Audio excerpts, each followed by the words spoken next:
Alright guys, what's up? This is going to be a review and somewhat of an update video for the IS7. Just to let you guys know, there won't be any videos for about a week or so. For about a week or so after this Saturday, because I'm going to Detroit for a week. It's gonna be fun. Yeah. IS7, very good heavy tank. This is probably the first in-depth look I've had at it. It's very nice, as you can see. It did get an HT-AC model in a recent patch, so it's pretty nice. Well, I guess first let's take a look at the gun. It's a 130mm gun. It's a pretty large caliber. It's got 4.38 rounds per minute.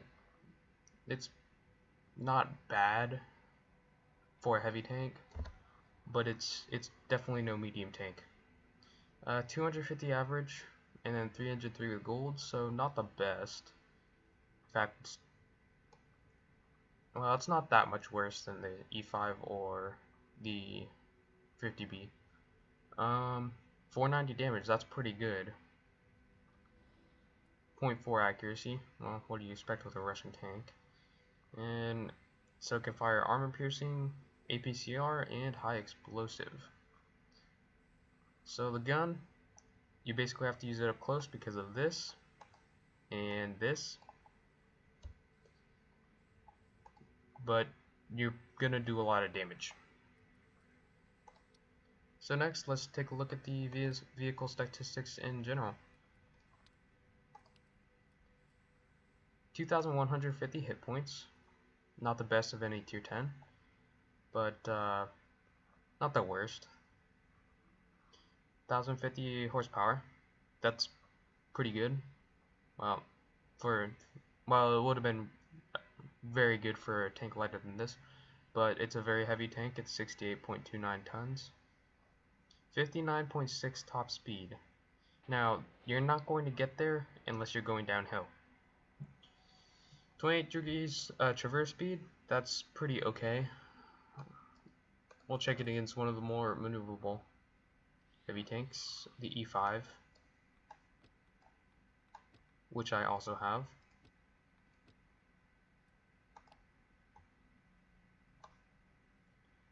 We're not checking against the 50B because I don't have it, and because, well, the 50B isn't really a heavy tank. So comparing 37 top speed for the E5, but the E5 will actually reach that top speed. It's only 2 degrees better. Not as good damage, but it has a faster rate of fire. Turret traverse, E5 is better. IS7, that big giant piece of steel there, probably pretty hard to move. View range, same. Signal range, a little bit better on the E5, but this is a heavy tank. Signal range doesn't matter. Although you do play the E5 more like a medium than a heavy. Let's see about crew. Has an extra loader, but that doesn't really matter. Alright, so let's take a look at the armor. So, armor on the IS7, 150 millimeters on the front, 150 on the side, 100 at the rear. The rear is crap. The side is, well, it's better than the E5s. I'm just gonna say that. And the front, it looks like crap, but we'll talk a little bit more about that later. Frontal turret armor, 240 compared to 203. Now, people say that the IS7's turret is better, but that's not necessarily true. The IS7's turret is better in the fact that it doesn't have, well, any weak spots, basically. Although there is a armor hole, I guess you'd call it. If you elevate the gun, you can shoot under the gun mantlet. Probably wreck the gun, kill the commander and the loader. And then if you go and try face hugging an E100, which is a bad idea, they can just shoot these hatches right here and they'll go through. But the E5 or the IS7 has very good frontal turret armor, but it doesn't have the thickness over the E5 because of this gun mantlet. That gun mantlet is thick. It can reach 800 millimeters flat on. But on the E5, that's a weak spot. This little tiny ridge there is a weak spot on both sides. But we're not talking about the E5, we're talking about the IS7. So weak spots on the IS7, frontally against a turret like this, you're not gonna go through. But you might go through if you aim for right there, and then you probably see in Jingle's video where he does say that this is a weak spot here, but it's not a very very easy to hit weak spot. Face hugging E100, don't do it. They'll shoot these hatches. I've had it happen. And I have had experiences where Yagpins or E100 has gone through me, or my frontal turret armor, when shooting from about this angle. They can get it flat on.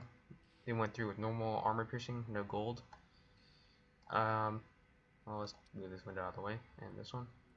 Alright, so let's get into the hull armor. You know, it looks like the hull armor is crap. That's not exactly the case. As you can see, it has the signature pike nose, which means, well, the armor's angled for you. So, head on. Stop moving. Stop moving.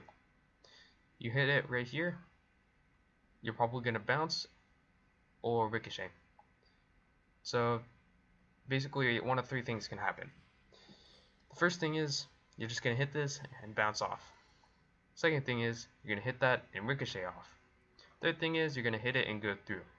Now, tanks with high enough pen guns, such as most of the tier 10 tank destroyers, will go through this upper plate.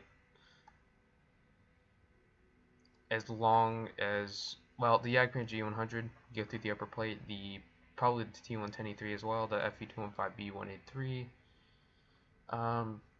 and most of the tier 10 tank destroyers can probably go through this upper plate. Now, where you start getting into trouble is with the lower plate. And it wouldn't be so bad if the armor if it didn't have this signature pike nose, but it does, so which means this right here, very large weak spot. If he's facing you head on, shoot here, unless you're really close. If you're really close and you're a little bit, well, if you're face hugging him and you have enough gun depression, just shoot here. There's less, like, if you have the choice and you're face hugging him between the turret and this, shoot this. There's a chance you can go through because it's not as angled as much as if you were facing him like this. If you can get him like this, even better. Shoot here. 150 millimeters thick, even with that small little bit of angle, it's probably going to go through. I've had experiences where I'm facing hugging an IS7 in my E5, and you will go through here most of the time. This, you might have to use gold, but you still have a chance to go through. Turret, don't even bother shooting at the turret unless you can get it from this angle, or this angle, or this angle, or if you're in a Yagpin G100 and you're shooting gold at it. Although, even that's not a guaranteed pen. Sides, here. Right here, right above the track and below the spaced armor. This is all spaced armor. Hitting the tracks, IS7 loves to eat shots to the tracks, although in my experience, when I've shot at IS7's tracks, my accuracy probably hasn't been the best. So I've probably been hitting here, and it's just saying critical hit and not even hitting the tank. I wouldn't even bother shooting the IS7's turret from the side either. I mean, unless you can get it like that, or if you have a really high pen gun, like an E3. From the rear, here. This spot right here is where you want to be aiming. You have a chance to set the engine on fire. Russian tanks love to get their engines caught on fire. So do German tanks too. Yeah, engine. Here, it's only 100mm thick and it's pretty flat, as you can see. Never shoot here. This is a new hitbox zone, I believe. So I'd be careful with that.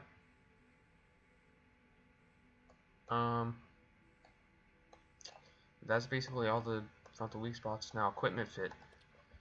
I've gone with the enhanced gun lane drive because of the pretty crap aiming speed. You probably want to go with a vertical stabilizer, maybe vents, toolbox, ammo rack, gun rammer, or spall liner. I wouldn't.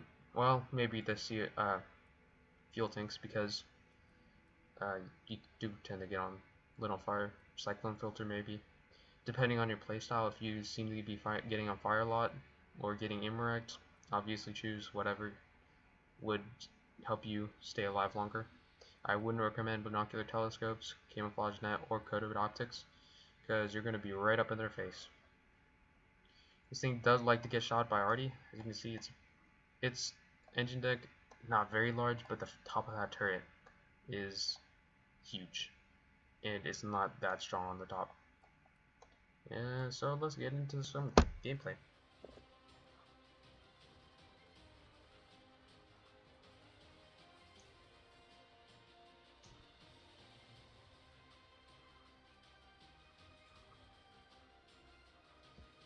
Alright guys, here we are on Kharkov, tier 10 match.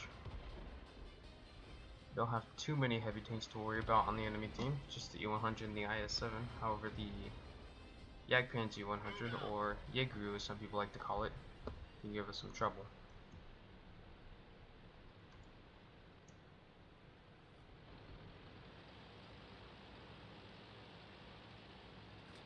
This will hopefully showcase some of the IS7's best points. As you can see, very maneuverable. Well, for a heavy tank, again. It is a heavy tank, but 35-ish kilometers per hour is not bad. So we're going to stop here, see if we can get some shots at anything. You can see there I was angling my armor against the enemy tanks. I'm just going to pause it there. Before I was angling more like this, then I switched to more head-on approach.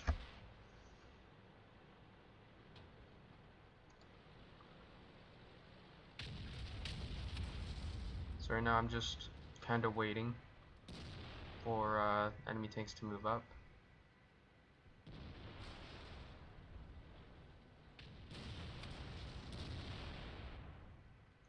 And then this IS7 moves up. He gets tracked. He's being somewhat stupid here. I don't know why he would move up like that. And again, I'm in a hold down position. As you can see, that one bounced off my gun mainflet. The IS7's turret is very good. And while the gun isn't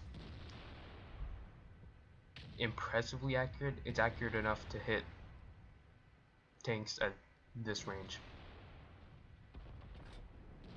You might not hit their weak spot, but you'll hit them, probably.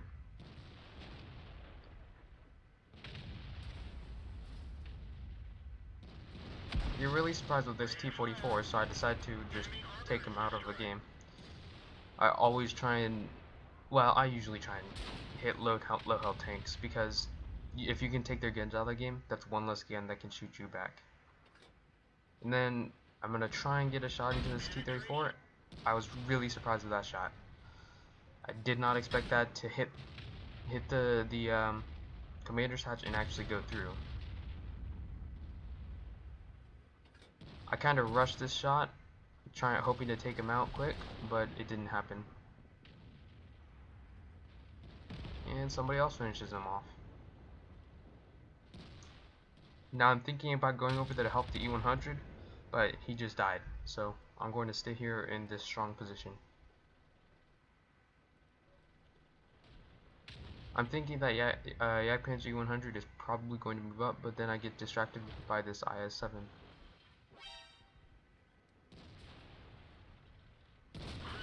I blow his track off, which allows the T-57 Heavy to put a shot right into his upper glacis at a very nice angle for him. Now I'm worried about this T-28 Proto as it has a very good gun, but he doesn't even look at me. He just keeps driving like I'm not actually there.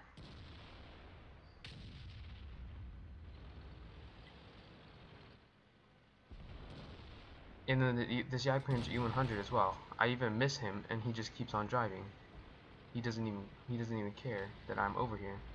So I decide, what the heck? If he's gonna just sit there, I'm going to shoot him. So I shoot him and pull back. Then I figure I might as well go take out this T-28 Proto to help the T-34. Hopefully he's not looking at me, but if he is, well, we have full health. We can take at least one hit from him. So we decide to go for the ram next. It isn't that effective, but closing the distance makes it nearly impossible for him to put a shot into our lower glacis. And then, as you can see, well, he was so close that even aiming at the lower glacis, he was at such a bad angle that it just bounced off. We did not manage to get any more damage that game, but take a look at the after battle reports. See how well we did. You can see gun mantle, turret front or turret cheek, upper glacis, and lower glacis. Those were our 4 hits that we took. Didn't actually take any damage whatsoever. Trying to get another hit into this waffle cancer, but it's not gonna happen. The AMX 5120 is gonna get there before we do, and the T-54 as well. Even with this thing's speed, it's not gonna catch up to that. And yeah, so we'll look at the gameplay. And that was the game in our IS7. 69,000 credits gained, 2,574 experience. Let's see how much damage we did. 4,572 damage. Doubled for 2,574 experience. And let's see how we're doing on the team. Damage done. Top of damage done. Experience earned, not quite. But yeah. So I'll see you guys next time.